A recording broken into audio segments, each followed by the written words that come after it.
दोस्तों आज के प्रीलिम बूस्टर की हम शुरुआत करते हैं एक बड़ी ही मोटिवेशनल स्टोरी के साथ। आप सभी ने सुना होगा ना कि age is just a number. ठीक है ना।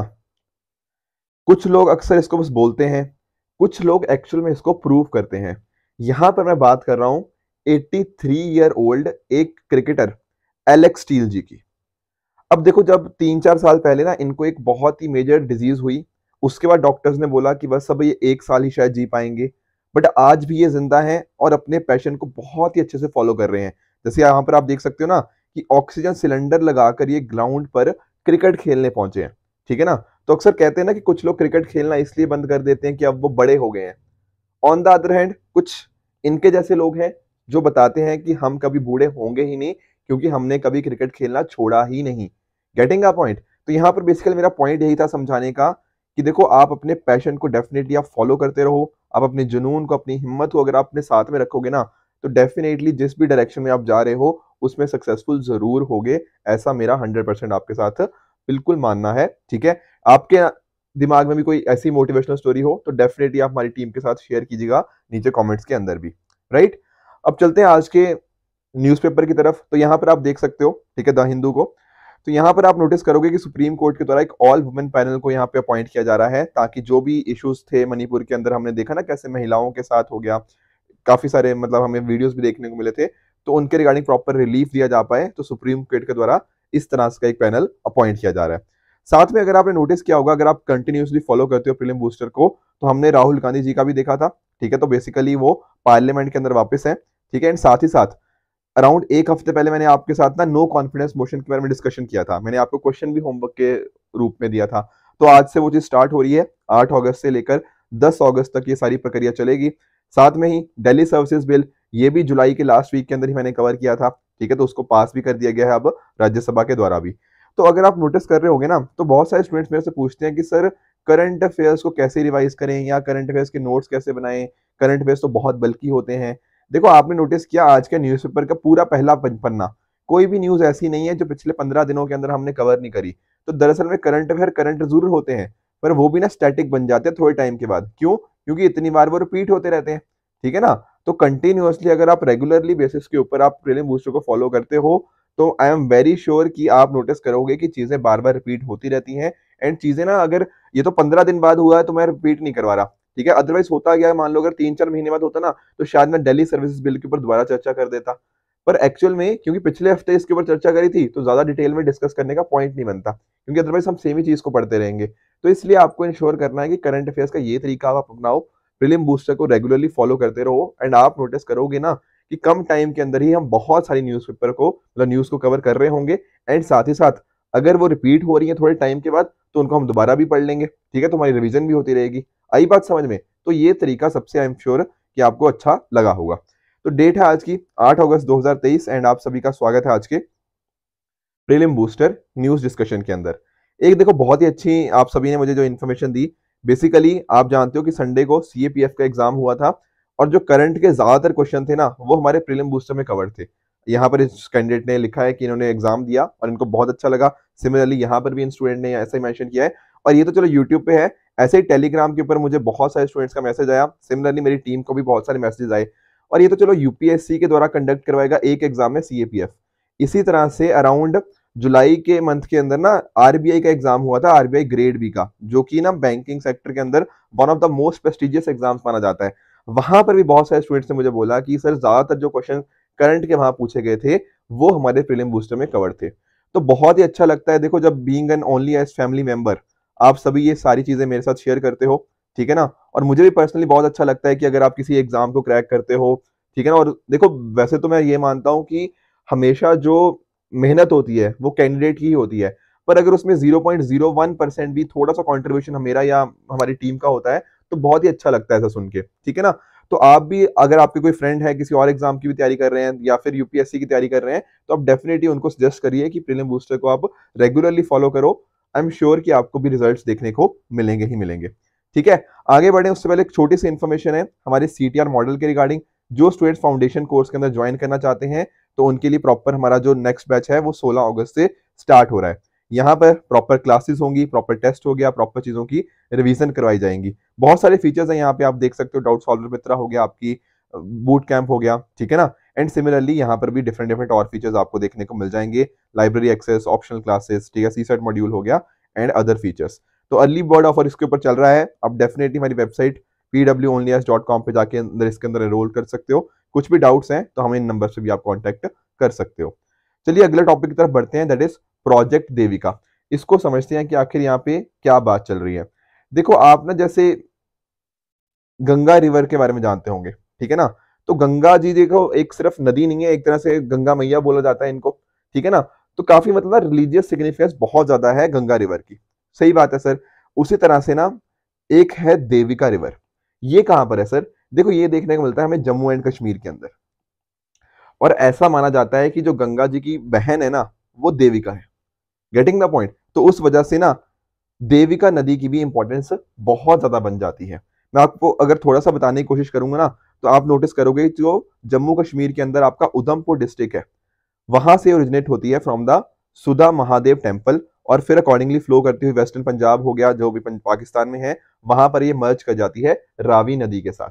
आई बात समझ में? तो देखो जम्मू कश्मीर हो गया और पंजाब वाला एरिया हो गया, वेस्टर्न पंजाब हो गया, वहां पर बड़ी इंपॉर्टेंस है। तो इस वजह से हमें देविका रिवर को प्रॉपर से यहाँ पे डेवलप भी करना है। क्योंकि देखो अगर आप, मैं आपको एक गंगा जी का एग्जांपल देता हूँ। अब गंगा रिवर में मतलब क्या इश्यूज क्या आ रहे हैं आज के टाइम के ऊपर? काफी ना मतलब हमारे ही कुछ कारणों की वजह से हमने कुछ इस तरह से अच्छे से यूटिलाइजेशन नहीं किया, उस वजह से गंगा जी का जो पानी है ना काफी खराब हो रहा है आज के टाइम के ऊपर। आपने भी नोटिस किया होगा, ठीक है ना। उसको क्लीन करना हमारी बहुत मेजर रिस्पॉन्सिबिलिटी बन चुकी है। सिमिलरली देवका रिवर के साथ भी ना सेम ही इश्यूज आ रहे हैं। अब यहाँ पर होता क्या है कि हमारी ये कोशिश है कि जैसे कुछ लोगों ने इलीगल इंक्रोचमेंट कर दी है इस रिवर की, तो उनको हम यहाँ पे हटाएं, ठीक है। जो नेचुरल वाटर बॉडीज हैं हम उनको यहाँ पे रिस्टोर करें, ठीक है। साथ ही साथ जो घाट होते हैं, घाट मतलब जो बाथिंग प्लेसेस होती हैं, उनको भी यहाँ पर हम प्रॉपरली डेवलप करें। तो ये सारा फोकस है अभी जो प्रोजेक्ट देविका के अंतर्गत। आई बात समझ में? तो फोकस यही है कि यहाँ पर जो नदियों के अंदर हमें पोल्यूशन देखने को मिल रहा है, उनकी जो पानी का जो क्वालिटी है वो खराब हो रही है, इसको हम ठीक करें। तो प्रोजेक्ट देविका और कुछ नहीं बल्कि हमारी जो देविका नदी है ना, इसको यहाँ पे ठीक करना, इसको यहाँ पे बेहतर बनाना ही हमारा यहाँ पे फोकस है। जैसा नमामि गंगे प्रोजेक्ट है ना, सिमिलरली हमें यहाँ भी ये चीज देखने को मिलती है। टोटल 190 करोड़ का ये प्रोजेक्ट है। यहाँ पर क्या होता है, 90% कॉन्ट्रीब्यूशन वाला सेंट्रल गवर्नमेंट देती है और बाकी का 10% आता है स्टेट, जो बेसिकली यूटी है उसके द्वारा, ठीक है। एक यहाँ पर UEED है, that is urban environmental engineering department, उसके द्वारा इसको कंस्ट्रक्ट किया जा रहा है, ठीक है। तो ये कुछ आइडिया था प्रोजेक्ट देविका के बारे में। आई होप आप समझ पाए होंगे। ध्यान रखना कौन सी नदी में जाके मिलती है, ये रावी नदी के अंदर।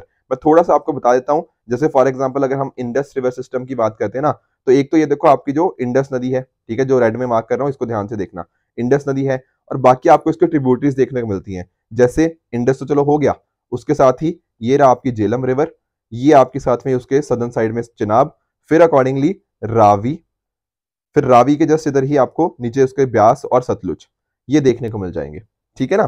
तो ये आपको पता होना चाहिए। तो मैंने क्या बताया आपको, देविका रिवर कौन सी है, वो रावी रिवर के साथ यहाँ पे मिल जाती है। तो ये चीजें आई होप आपको समझ आ गई होंगी। अगले टॉपिक की तरफ बढ़ते हैं, that is WTO 2023 world trade statistical review. अब देखो डिफरेंट डिफरेंट ऑर्गेनाइजेशंस के द्वारा डिफरेंट डिफरेंट रिपोर्ट्स निकाली जाती हैं, बिल्कुल। तो इस बार जो वर्ल्ड ट्रेड स्टैटिस्टिकल रिव्यू है, ये कौन निकालता है? ये WTO वर्ल्ड ट्रेड ऑर्गेनाइजेशन के द्वारा ये निकाली जाती है। अब इसमें होता क्या है, देखो नाम से आप सोचो, वर्ल्ड ट्रेड की बात करी जा रही है। बेसिकली कहने का मतलब कि क्या क्या चीजें हो रही हैं, कौन सी कंट्री दूसरी कंट्री को कितना माल भेज रही है, कितना सामान वहां से आ रहा है, गुड्स कितनी भेजी जा रही हैं, कौन सी सर्विसेज भेजी जा रही हैं, ठीक है ना। किसका कितना इंपोर्ट हो रहा है, कितना एक्सपोर्ट हो रहा है, पूरी दुनिया में क्या ट्रेंड चल रहा है, ये सारी बातें इसके अंदर यहाँ पे डिस्कस करी गई हैं इस पर्टिकुलर रिव्यू के अंदर, ठीक है ना। तो एनुअल बेसिस पे होती है, हर साल ये आती है। जैसे अब 2023 के रिगार्डिंग इसका रिव्यू आया है हमारे पास, ठीक है। सिमिलरली कहां से कोई चीज ओरिजिनेट हुई है, कौन सा सेक्टर ग्रो किया है, ये सारा आपको यहाँ पे देखने को मिल जाएगा।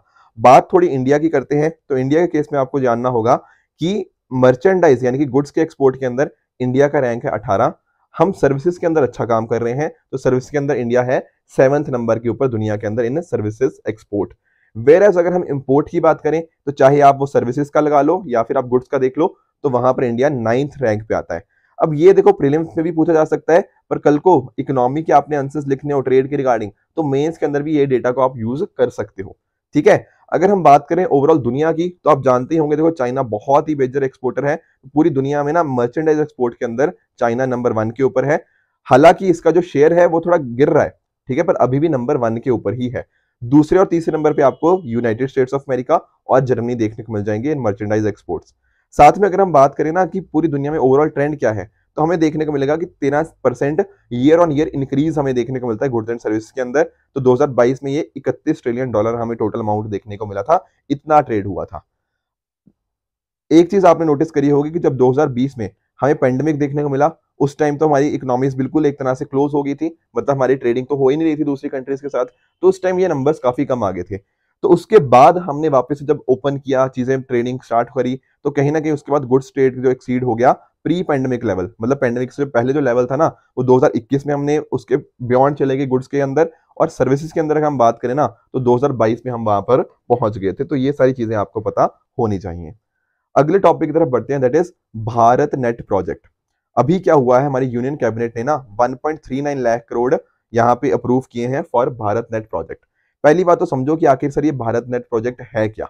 देखो जब हम बात करते हैं ना भारत नेट प्रोजेक्ट की, यहाँ पर हम बात करें इंडिया के अंदर ना लगभग 6.4 टू 6.5 लाख, लगभग 6.5 लाख मान लेते हैं, चलो 6.4 तो क्या याद रखेगा, 6.5 लाख के करीब करीब हमारे इंडिया के अंदर गांव देखने को मिलते हैं। अब हमारा फोकस है कि जितने भी हमारे गांव हैं उनको कनेक्ट किया जाए, किसके साथ सर, अरे ब्रॉडबैंड के साथ, समझ गए हो। आप जानते हो ना ऑप्टिकल फाइबर्स का जो नेटवर्क होता है हमारा, उसके थ्रू हम यहाँ पे इंटरनेट पहुंचाते हैं, तो उसके माध्यम से हम यहाँ पर हमारे जितने भी ग्राम पंचायत हैं, हमारे जितने भी विलेजेस हैं, वहां तक हम यहाँ पर पहुंच जाएं, ये हमारा फोकस है। सर ये तो हम कई सालों से सुनते आ रहे हैं, बिल्कुल सही बात है। देखो अभी तक ना हम लगभग 1.94, लगभग 2 लाख से थोड़ा सा कम विलेजेस तक हम ऑलरेडी पहुंच चुके हैं, 2 लाख विलेजेस लगभग हमारे कनेक्ट हो चुके हैं। और हम मानकर चल रहे हैं कि बाकी के जो 4.5 लाख के करीब करीब हमारे जो गांव बचे हुए हैं अभी, वो अगले 2.5 साल के अंदर हम इसको कंप्लीट कर लेंगे। आई बात समझ में। तो दिस इज द अभी जो करंट वर्किंग चल रही है। अभी इसके अंदर क्या हुआ है ना, हम एग्जीक्यूशन जैसे इसका कर रहे हैं प्रोजेक्ट का, उसके अंदर हमने थोड़े चेंजेस लेकर आए हैं। देखो आप खुद समझो, जैसे मान लो ना, आप मान लो एक छोटे शहर या एक गांव के अंदर रहते हो, तो वहां पर ना कंट्रीब्यूशन पता किसका आता है, कंट्रीब्यूशन मतलब एक बड़ा इंपॉर्टेंट रोल ना आपके लोकल पर्सन का आता है। जैसे आपने देखा होगा ना कि भले ही आपके घर में लेट से रिलायंस की या किसी भी XYZ कंपनी का लेट से टीवी आता है, टीवी एज इन की जो केबल वगैरह आती है, पर जो लोकल केबल ऑपरेटर होता है ना, उसका बड़ा इंपॉर्टेंट रोल होता है, क्योंकि वो सबको जानता होता है कि यार अच्छा इसका घर यहाँ पे, इसके घर के अंदर केबल है, वहां पे कैसे लगाना है। ये लोकल बंदे को ना चीजें आपके लोकल एरिया की अच्छे से पता होती हैं। तो यहाँ पर भी ना हम भारत नेट प्रोजेक्ट की जब एग्जीक्यूशन के अंदर हम ना लोकल एंटरप्रेन्योर्स को यहाँ पे लेकर आ रहे हैं, ठीक है ना। हो सकता है कि वहीं पर आपके जो एरिया का ही कोई बंदा हो, वो ऑलरेडी इसी सेक्टर में काम कर रहा हो, तो उनको हम क्या बोल रहे हैं, विलेज लेवल एंटरप्रेन्योर्स। तो उनको हम इन्वॉल्व कर रहे हैं, उनके साथ पार्टनर कर रहे हैं, वो लास्ट माइल कनेक्टिविटी के अंदर बड़ा इंपॉर्टेंट रोल प्ले करेंगे। सर वो कैसे, देखो कल को मान लो आपका इंटरनेट खराब हो गया, अब आप सरकार को थोड़ी फोन करोगे कि भैया हमारा ये इंटरनेट बंद हो गया है, आप जरा देखो इसको। आप लोकल बंदे को कॉल करोगे ना, तो बेसिकली लोकल बंदा ही हमारे साथ यहाँ पे सरकार के साथ यहाँ पे पार्टनर कर रहा है, ताकि वो इंश्योर कर पाए कि कल को कोई दिक्कत आए, उसके ऑपरेशनल इश्यूज आए, कल को इंटरनेट काम ना करे, कोई तार कट गई है वहां पे, एनीथिंग लाइक दैट, तो वो यहाँ पे लोकल बंदे की जिम्मेदारी होनी चाहिए। तो इस तरह से लोकल लोगों को इन्वॉल्व करते हुए ना हम कोशिश करेंगे कि अगले 2.5 साल के अंदर पूरा हमारा कनेक्टिविटी का जो प्रोसेस है उसको हम कंप्लीट कर रहे हैं। ठीक है, डिजिटल कनेक्टिविटी बढ़ेगी, अर्बन रूरल डिवाइड है, कहीं ना कहीं हम उसको वर्क करवाएंगे, and at the same time ये वर्क करेगा on a 50-50 revenue sharing model. तो यहाँ पर क्या होगा, 50 जो होएगा हमारे सरकार के साथ होगा, एंड बाकी जो 50 होगा वो विलेज लेवल एंटरप्रेन्योर या उद्यमी इनके साथ यहाँ पे शेयर किया जाएगा। इंफ्रास्ट्रक्चर कॉस्ट जो होगी पूरी वो हमारी सरकार वहन करेगी इसके रिगार्डिंग, ठीक है ना, कि आप ऑप्टिकल फाइबर को ले डाउन करो, उसके रिगार्डिंग जो हार्डवेयर होगा वो यहाँ पर सरकार की जिम्मेदारी लेगी। तो सर लोकल लेवल पर्सन का क्या रहेगा, उनका यही है कि कल को मेंटेनेंस हो गया, ऑपरेशंस हो गया, ये सारा काम देखेंगे। कुछ टेक्निकल इश्यूज आता है, कुछ रिपेयर करनी हो, अनइंटरप्टेड सर्विस देनी हो, इसके रिगार्डिंग कोई कंज्यूमर कंप्लेंट आती है तो वो भी यही देखेंगे, ठीक है ना। ऑलरेडी हम 60,000 विलेजेस के अंदर ये चीज देख चुके हैं कि लोकल पार्टनर्स को कैसे इन्वॉल्व करें, तो अब इनको इन्वॉल्व करेंगे तो डेफिनेटली उससे रोजगार भी बढ़ेगा। हम एक्सपेक्ट करें लगभग 2.5 लाख लोगों को यहाँ पे रोजगार भी मिलेगा। आई बात समझ में। थोड़ा सा भारत नेट प्रोजेक्ट के बारे में और बता देता हूँ। तो पूरी दुनिया का सबसे बड़ा ये ब्रॉडबैंड कनेक्टिविटी प्रोग्राम है ऑप्टिकल फाइबर के थ्रू, ठीक है। पहले देखो ये लॉन्च हुआ था 2011 के अंदर, उस टाइम इसका नाम था नेशनल ऑप्टिकल फाइबर नेटवर्क, फिर सरकार बदल गई तो 2015 में हमारा नाम इसका रख दिया गया भारत नेट प्रोजेक्ट। तो इसके माध्यम से मैंने आपको समझा ही दिया, ग्राम पंचायत तक पहुंचने का हमारा फोकस है। यहाँ पर ना यूएसओएफ की बात हुई है कि यहाँ पे पैसा भी तो लगेगा यहाँ पे, ठीक है ना। तो वो पैसा कहाँ से आएगा, वो आएगा यूनिवर्सल सर्विस ऑब्लिगेशन फंड के माध्यम से। तो सरकार के द्वारा ये फंड बनाया गया है एक तरह का, ये नॉन लैप्सेबल फंड है, ठीक है। नॉन लैप्सेबल का मतलब कि अगर मान लो एक साल के लिए आपको कुछ पैसा दिया गया, अगर आप उस साल के अंदर वो पैसा नहीं यूज कर पाए ना, तो अगले साल आप उसको खर्च कर पाओगे, दैट इज नॉन लैप्सेबल, वो लैप्स नहीं होता। मिनिस्ट्री ऑफ कम्युनिकेशन जो है वो इस पर्टिकुलर फंड को यहाँ पे एडमिनिस्टर करती है। तो ये चीजें आपको पता होनी ही होनी चाहिए। कौन इसको इंप्लीमेंट करता है, इसको इंप्लीमेंट करता है बीबीएनएल। बीबीएनएल क्या है, भारत ब्रॉडबैंड नेटवर्क लिमिटेड। ये एक तरह की एसपीवी है, अलग से एक स्पेशल पर्पस व्हीकल क्रिएट किया गया है अंडर कंपनीज एक्ट। इसका मर्जर हो गया था बीएसएनएल के अंदर पिछले साल। तो ये कुछ इंपॉर्टेंट पॉइंट्स आपको यहाँ पे पता होने चाहिए। अगली बात करते हैं हम सुब्रमण्यम भारती जी के बारे में। देखो सुब्रमण्यम भारती जी की अगर हम बात करें ना, तो अभी क्या हुआ है, हमारे प्रेसिडेंट जी जो द्रौपदी मुर्मू जी थी, उन्होंने इनका जो पोर्ट्रेट था, ये सामने आप देख भी सकते हो, इसको यहाँ पे अनवील किया है एट राजभवन। तो थोड़ा इनको समझते हैं कि आखिर है कौन थे। देखो इनकी ना उम्र सिर्फ 39 ईयर्स थी, केवल 39 साल ये जिए, पर कहीं ना किसी छोटी जिंदगी के अंदर ही ना इन्होंने बहुत इंपॉर्टेंट रोल प्ले किया है। सर वो कैसे, देखो एक होता है कि इन्होंने ना लोगों के अंदर देशभक्ति की भावना जगाई है, समझ रहे हो। तो ये एक पोइट थे बहुत बढ़िया, ठीक है ना, बहुत ही इंपॉर्टेंट ये पोइट थे। तो इन्होंने अपनी जो कविताओं के माध्यम से, अपनी राइटिंग्स के माध्यम से लोगों के अंदर ना एक तरह की फ्रीडम मूवमेंट को जगाया है, उसकी जो भावना है उसको जगाने की कोशिश करी है। इनको ना महाकावी, महाकवि जो होता है ना, बेसिकली महा का क्या होता है, ग्रेट, कवि होता है पोइट, तो इनको ना ग्रेट पोइट के नाम से भी जाना जाता है, महाकवि के नाम से भी इनको जाना जाता है। दरअसल में इनका नाम ना सुब्रमण्य ही है। जो भारती है ना, इनको ये टाइटल दिया गया है। हुआ क्या था ना, बहुत ही छोटी उम्र से ही ना ये पोइट्स हो गया, पोइम हो गया, स्टोरीज हो गया, या इस तरह की चीजें करते थे। तो एक बार ना ये डिबेट कंपटीशन में गए, लगभग 11 साल उम्र थी। तो जो वहां के महाराजा थे, महाराजा ऑफ एट्टापुरम, उन्होंने देखा कि यार इनकी एक छोटे बच्चे की इतने कम उम्र के अंदर इतने अच्छे डिबेटिंग स्किल्स हैं, तो इसलिए उन्होंने उनको टाइटल दे दिया भारती का। इसलिए उनका नाम बढ़ गया सुब्रमण्य भारती। आई होप आप समझ गए होंगे। तो इनका बर्थ 1882 में हुआ था, Ettapuram village of Tirunelveli district of Tamil Nadu. देखो यहाँ पर ना मुझे तमिल नहीं आती, तो आई एम श्योर कि शायद मैं नाम को गलत प्रोनाउंस कर पा रहा हूँ, बट आप समझने की कोशिश करना। इनकी बुक्स जो इन्होंने इंपॉर्टेंट वर्क्स हैं उनको आप समझना, या आप ना यहाँ पे आप नोटिस कर सकते हो। जैसे कुइल पट्टू हो गया, ठीक है, पुड़िया रस्या हो गया, गणरथरम हो गया, कनान पट्टी हो गया, पंचाली सप्तम हो गया, ये सारे इंपॉर्टेंट वर्क्स हैं। अब मैं फिर से सॉरी मांगता हूँ क्योंकि मुझे इनकी प्रोनाउंसिएशन सच में नहीं पता। उसी तरह से अगर हम बात करें ना, इनकी एक ग्राउंड ब्रेकिंग वर्क है सुदेशा गीतांगल। इसका नाम आप डेफिनेटली ध्यान में रखोगे। तो 1908 के अंदर इनका ये पब्लिकेशन था, इसने काफी अटेंशन इनको यहाँ पे दी। 1949 के अंदर ये पहले ऐसे पोइट बने जिनके जो लिटरेरी वर्क्स थे उनको स्टेट गवर्नमेंट ने नेशनलाइज किया था। तो ये सारी बहुत इंपॉर्टेंट इन्फॉर्मेशन है, आई होप आप इनको समझ गए होंगे। नेक्स्ट हमारा टॉपिक है with regards to Manas national park. देखो थोड़ी सी बस लोकेशन समझनी है। अभी हुआ क्या है ना, ऑल इंडिया टाइगर एस्टिमेशन हुआ है, ठीक है। उसके अंतर्गत मानस नेशनल पार्क का ऐसा देखा गया है कि यहाँ पर जो हाई टाइगर डेंसिटी हमें देखने को मिली है वेस्टर्न असम के अंदर, प्लस लोगों की कमी देखने को मिली, जो स्टाफ है उसकी कमी भी देखने को मिली है। तो ये तो थोड़ी इन्फॉर्मेशन थी, बट अदरवाइज यहाँ पे ना आप इसकी मानस की लोकेशन देख सकते हो। तो हमें असम के अंदर देखने को मिल जाएगा। यहाँ पर दो इंपॉर्टेंट रिवर्स हैं, मानस एंड बेकी रिवर, उससे ये इंटरसेक्ट होता है ये पर्टिकुलर जो नेशनल पार्क की अगर हम बात करें। यहाँ पर ना प्रॉपर हमें ट्रॉपिकल मानसून क्लाइमेट देखने को मिलता है। कहने का मतलब क्या, कुछ ऐसा टाइम होता है जो बिल्कुल ड्राई रहता है, जब बारिश बिल्कुल नहीं होती, और एक वेट सीजन में हमें देखने को मिलता है, जैसा कि ट्रॉपिकल मानसून में हमें देखने को मिलता ही मिलता है, राइट। ये एक वर्ल्ड नेचुरल हेरिटेज साइट भी है, साथ ही साथ यहाँ पे wild life sanctuary, national park, tiger reserve, ये सारी चीजें आपको देखने को मिल जाएंगी। कुछ इंपॉर्टेंट फौना यहाँ पे देखने को मिलता है, जैसे pygmy hog, very very very important, ठीक है ना। उसके साथ ही गोल्डन लंगूर हो गया, असम रूफ टर्टल हो गया, ये कुछ इंपॉर्टेंट फोना देखने को मिल जाएगा। और सिमिलरली अगर हम बात करें फ्लोरा की, तो सिसु हो गया, व्हाइट सिरिस हो गया, कैचू ट्री हो गया, ये सारे आपको देखने को मिलते हैं। पर ये फोना का तो आप डेफिनेटली भूल नहीं सकते, स्पेशली पिग्मी हॉक तो आपको याद रखना ही होगा। क्लियर है बात, ठीक है। देखो इस तरह के कुछ क्वेश्चन हमसे अक्सर पूछते जाते हैं, एक बार ट्राई करना इस क्वेश्चन को। यहाँ पर बारासिंगा की बात कर रहा है, तो उसके रिगार्डिंग आप मुझे इसका आंसर नीचे कमेंट्स में आंसर बताओगे। आज के डिस्कशन के बेस के ऊपर ये 4 क्वेश्चंस मैं आपको दे रहा हूं, इनका मुझे आप नीचे कमेंट्स में आंसर बताना कि इनमें से कौन सा ठीक है एंड कौन सा गलत है। साथ ही जो कल मैंने आपको क्वेश्चंस दिए थे उनका भी क्विकली एक बार आंसर बता देता हूं। यहाँ पर क्या था, committee of parliament on official language. क्या कल्चर मिनिस्ट्री हेड करती है? The answer is false. हमारे होम मिनिस्टर जी इनको हेड करते हैं, ना कि कल्चर मिनिस्टर। ठीक है ना। दूसरा, राइस प्राइस इंडेक्स क्या FAO के द्वारा रिलीज किया जाता है? बिल्कुल ये बात करेक्ट है। ये जो नोवा रिस्क पोर्ट है क्या जापान के अंदर है? आंसर इज अगेन फॉल्स, यहाँ पे रशिया की बात हुई है। लास्टली प्रिविलेज मोशन की बात करें तो प्रेसिडेंट ऑफ इंडिया क्या पहली लेवल ऑफ स्क्रूटनी है? The answer is false. अगर हम बात करते हैं लोकसभा की तो वहां पर हमारे जो स्पीकर जी हैं वो हो गया, एंड राज्यसभा के अंदर हमारे जो चेयरमैन साहब जी हैं उनका मतलब वो होते हैं फर्स्ट लेवल ऑफ स्क्रूटनी। तो ये हमारा स्टेटमेंट यहाँ पे फॉल्स हो जाएगा।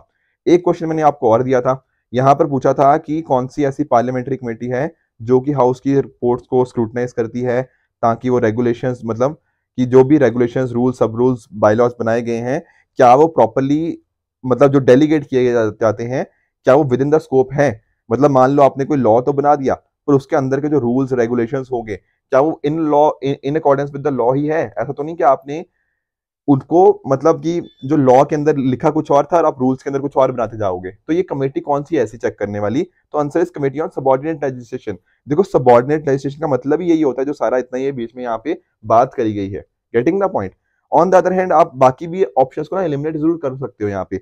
जैसे गवर्नमेंट इंश्योरेंस की अगर हम बात करें तो यहाँ पर तो ये देखा जाता है ना कि अगर मान लो कोई मिनिस्टर ने कुछ प्रॉमिस किया है फ्लोर ऑफ द हाउस के ऊपर, तो क्या भैया एक्चुअल में वो एश्योरेंस वो फुलफिल भी हो रही है या नहीं हो रही? ठीक है ना। वो टाइम टू टाइम ये सारी चीजें चेक करते रहते हैं जो भी डिफरेंट प्रोमिस किए जाते हैं। तो ये इसलिए ये गलत हो गया। उसी तरह से अगर हम रूल्स कमेटी की बात करें, ये देखते हैं कि हमारे जो प्रोसीजर है जो कंडक्ट ऑफ बिजनेस है उसको देखा जाता है यहाँ पे। तो ठीक है ना। अगर और रूल्स ऑफ हाउस के अंदर कुछ चेंजेस लाने जाते हैं तो वो यहाँ पे रिकमेंड करता है, तो ये भी बात गलत है। ठीक है ना। यहाँ पे तो हम बाय लॉज वगैरह की बात कर रहे हैं। उसी तरह से बिजनेस एडवाइजरी कमेटी की बात करें, ये बताता है कि टाइम टेबल क्या होगा हाउस का, प्रोग्राम क्या होगा हाउस का। तो ये बात भी गलत होगी। तो इसलिए आंसर ऐसे भी निकाल सकते हो, बट अदरवाइज मैंने आपको सबऑर्डिनेट लेजिस्लेशन का मतलब भी बता दिया। ठीक है फ्रेंड्स। तो अगर आपको आज के लेक्चर की पीडीएफ चाहिए तो आप हमारे Telegram channel PW only S official पे जाके इस लेक्चर की पीडीएफ को एक्सेस कर सकते हो एंड अपनी प्रिपरेशन को और भी बेहतर बना सकते हो। आई होप आज का लेक्चर आप सभी को अच्छे से समझ आया होगा। इसी तरह से आप भी अपने एंड पे हार्डवर्क करते रहिए। Goodbye and good luck.